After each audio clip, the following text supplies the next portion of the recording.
Hola, soy el doctor Ricardo Trueba del Grupo Médico Rostaño. Vamos a hablar de la nomenclatura y clasificación de la patología discal lumbar. Tomamos como referencia al artículo de David Fardon de la Sociedad de Columna Norteamericana. En cuanto a la clasificación de la patología discal, tenemos los discos normales, las variantes del desarrollo, lesiones congénitas, las lesiones degenerativas y traumáticas, donde están las hernias, el desgarro anular, la degeneración discal y también la inflamación o infección. Los discos están compuestos por una parte periférica que corresponde al anillo fibroso que contiene al centro compuesto de un núcleo pulposo. Los discos están interpuestos entre los cuerpos vertebrales con límites entre las carillas articulares de los mismos y delimitan parcialmente el espacio que se denomina neuroforamen de conjugación, comprendido entre los pedículos, las facetas de los cuerpos vertebrales, parte del cuerpo y el mismo disco. Por este espacio es por donde salen las raíces nerviosas. Los discos normales deben tener altura conservada e hidratación conservada. Esta es una resonancia magnética de una columna en el plano sagital. Es una secuencia T2, ya que el líquido cefalorraquídeo es blanco o hiperintenso. Y vemos cómo entre los cuerpos vertebrales se encuentran los discos. Y los discos muestran una parte anterior y posterior más negra, correspondiente a tejido fibroso, del anillo fibroso que mencionamos previamente, y una parte central más blanca, correspondiente al núcleo pulposo. Si el núcleo pulposo está hidratado, muestra señal parecida a la del líquido cefalorraquídeo. Esto quiere decir que este disco es un disco sano. Los discos congénitamente anormales o que han sufrido cambios morfológicos como una adaptación o un crecimiento anormal de la columna, como en la escoliosis o en la espondilolistesis, son los que tienen una alteración congénita. Entonces, en este ejemplo vemos fusión de cuerpos vertebrales, en este ejemplo, y acá hay otra fusión donde vemos un pequeño esbozo discal y en este un poco más de disco. Obviamente se ve la fusión y este disco es un intento de disco, ya que la alteración congénita nos muestra que hay una disminución del espacio, por supuesto, articular, y el disco no muestra intensidad de señal normal tampoco. Este ejemplo es de una espondilolistesis que corresponde a un desplazamiento anteroposterior entre cuerpos vertebrales. Y vemos cómo todos estos discos están hidratados y muestran altura conservada. Esta es una secuencia T2 y cómo este disco se encuentra negro, o sea que está deshidratado, con una morfología también anómala. En cuanto a la patología degenerativa o traumática, teníamos a las hernias, a los desgarros anulares, a la degeneración. Y en cuanto a la degeneración tenemos dos tipos. La inicial es la denominada espondilosis deformante. El núcleo pulposo se empieza a deshidratar y empiezan a aparecer pequeños osteofitos en la cara anterior del cuerpo vertebral. Y cuando avanza esto, el espacio disminuye, se deshidrata completamente el núcleo pulposo y aparece en osteofitosis, no solo anterior, sino también posterior, y es lo que se denomina osteocondrosis intervertebral. Esta es una resonancia de columna en secuencias T2, un corte sagital, donde vemos cómo estos discos ya aprendimos que son discos hidratados y con alturas intervertebrales respetadas. En cambio, el disco comprendido entre L5 y S1 es un disco que está con señal negra en secuencias T2, o sea que está deshidratado, y en la parte anterior quiere más o menos respetar la altura, pero en la parte posterior no la respeta. Así que es un disco enfermo. Si hacemos un corte parasagital, Vemos todos discos enfermos, todos discos que muestran baja señal, esta es una secuencia T2 también, pero además de eso se insinúan y van a ocupar el espacio de los neuroforámenes de conjugación, que es por donde dijimos que salen las raíces nerviosas y las van a ir a molestar. ¿Qué son las hernias? Son desplazamiento localizado de material discal más allá de los límites del espacio discal. Dijimos que un disco normal tiene un anillo fibroso y un núcleo pulposo. Cuando ese núcleo pulposo empieza a disecar y produce una lesión parcial en el anillo fibroso, se denomina desgarro anular. Cuando hace una lesión completa con una solución de continuidad, es lo que se denomina disco herniado. En cuanto a los límites del espacio discal, dijimos que a nivel craneocaudal son los platillos vertebrales y lateral es el borde óseo de la vértebra. ¿Cómo se ve un desgarro del anillo fibroso? Vemos, esta es una secuencia de resonancia en plano sagital en T2, donde vemos que además de mostrar baja intensidad de señal, el disco muestra una pequeña imagen lineal hiperintensa en la parte periférica del anillo fibroso. Y esto lo vemos muy bien en este otro plano, que es un plano axial, donde vemos perfectamente esa hiperintensidad. Esta imagen corresponde a un desgarro agudo del anillo fibroso. Las hernias son un desplazamiento del disco en la periferia vertebral y pueden ser focales, un desplazamiento de material discal que sea menor del 25% o menor a 90 grados de la circunferencia de la vértebra. También tenemos a las hernias de base amplia, que ocupan entre un 25 y un 50% o entre 90 y 180 grados. Los discos normales no deben salir de la periferia del platillo vertebral.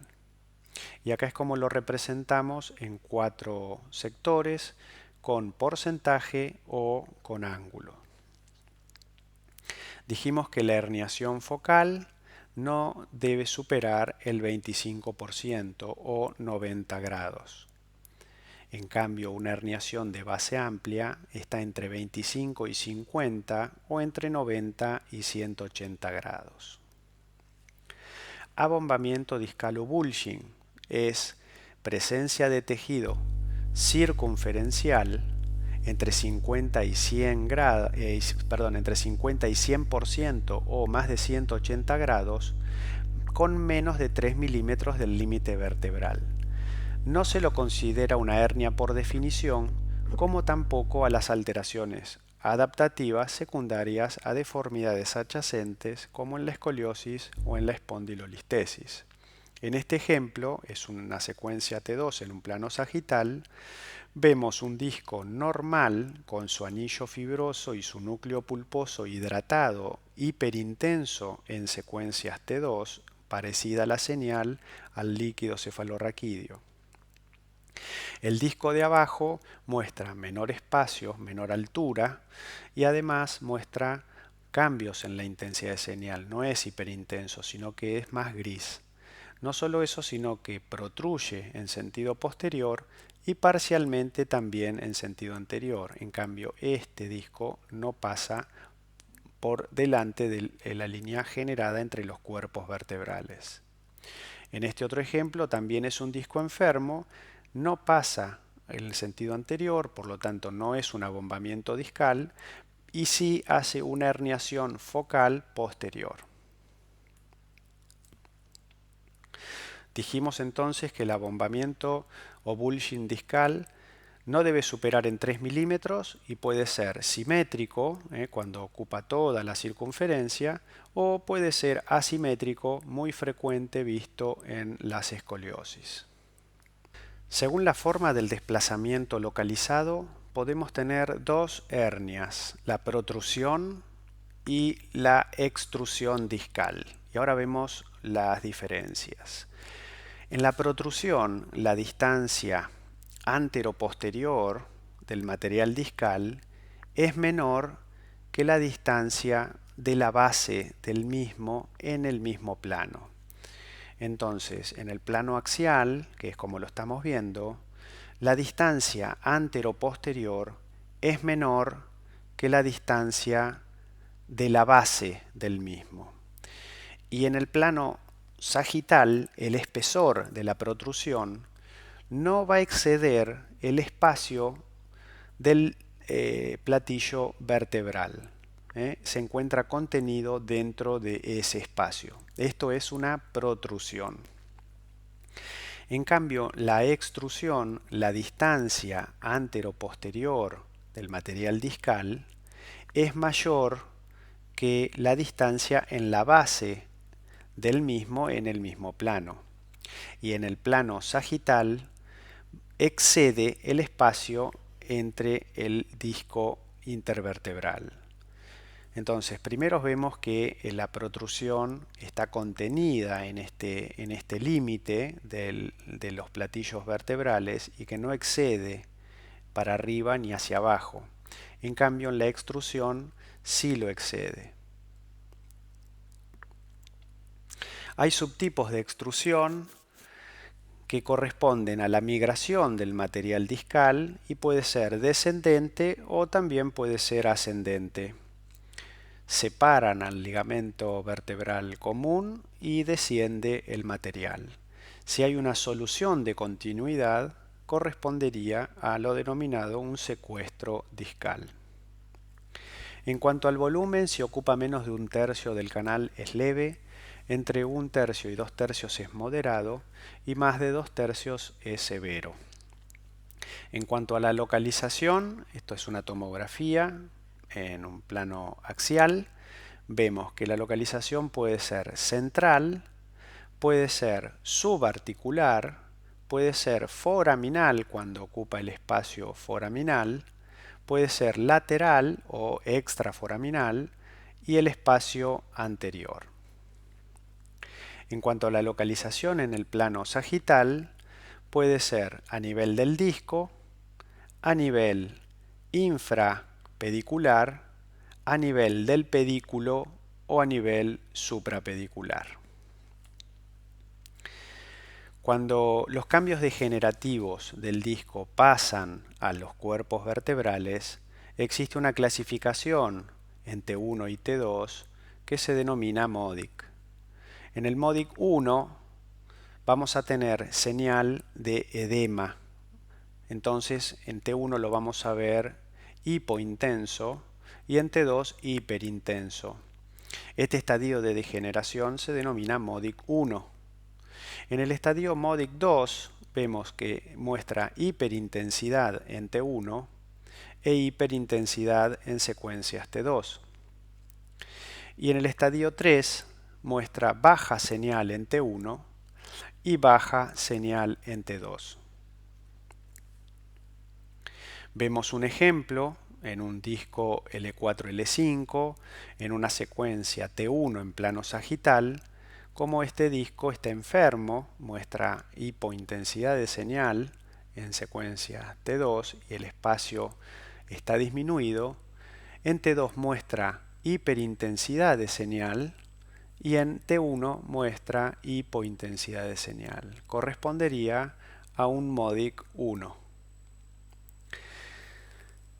Existen hernias que se denominan intravertebrales, disco herniado en dirección cráneo-caudal que atraviesa el platillo vertebral. Se denomina nódulo de Schmorl. En resonancia es muy frecuente de ver, son como dedos de guante que se introducen a través de la superficie articular del platillo vertebral y tienen señal parecida al disco intervertebral. En tomografía computada las vemos como pequeños defectos en el platillo con un borde escleroso reactivo a la invasión del cuerpo extraño que corresponde al disco. En plano axial la vemos de esta forma Y bueno, esta es una microfotografía de un preparado. Bueno, hemos repasado la nomenclatura discal, espero que les sirva. Les agradezco la atención y nos vemos en la próxima charla.